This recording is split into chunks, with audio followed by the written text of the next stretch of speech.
So, how did it get to be this way? Well, it's my professional opinion that the large gaping bite mark on its shoulder might have something to do with it. Thanks. I mean, what causes its behavioral abnormalities? Well, we know all behaviors are rooted in the brain, so I'd expect that something's gone terribly wrong, probably in there. Thanks again, Dr. Obvious. Let me be more specific. What changes in the brain would have to occur in order to cause this kind of behavior? Well, let's see. The first thing I notice is how it moves. Stiff-legged, with long, lumbering steps, very slow and uncoordinated. Almost like what you'd see in Parkinson's disease. Maybe something's wrong with its basal ganglia? Those are a collection of deep brain regions that regulate movement through a neurochemical called dopamine. Although most people think of dopamine as the happy chemical of the brain, the dopamine-containing neurons in the basal ganglia die off in Parkinson's disease. That's what causes it. Makes it more and more difficult to initiate actions. What? Look again at how it moves. Stiff legs, long stance. These aren't Parkinsonian movements. Parkinson's patients take short, shuffling steps. And the posture's all wrong. This looks to me like what happens when cerebellum's damaged. The cerebellum's a little cauliflower-shaped area in the back of your head. But don't let its size fool you. That little guy contains almost half of the neurons in the entire brain.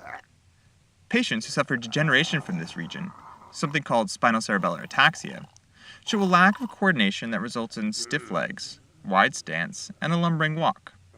My money's on the cerebellum. Touché. Okay, so we've nailed its motor problems. Now what about that whole groaning, lack of talking thing? You know, it sounds kind of like expressive aphasia, or Broca's aphasia, which makes producing words difficult. This is caused by damage to the inferior frontal gyrus, or possibly the anterior insula, both regions behind your temple and the left side of your head. I think you're only half right. Zombies definitely can't communicate, that's for sure. But they don't seem to do a good job of understanding things either. Watch this. Hey, Walker.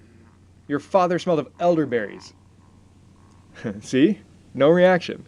Either it's not a Monty Python fan, or it can't understand me. I'd say this is like spot-on fluent or Wernicke's aphasia.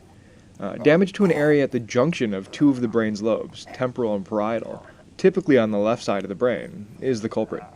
This area is physically connected to Broca's area that you mentioned by a massive bundle of neural fibers called the arcuate fasciculus. I hypothesize that this massive bundle of connections is completely wiped out in the zombie.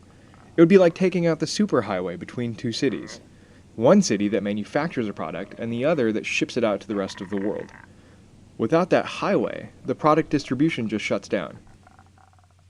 So, basically it's a moot point to reason with the zombie, since they can't understand you, let alone talk back. I mean, you could try, man, but I'm gonna stay on this side of the glass.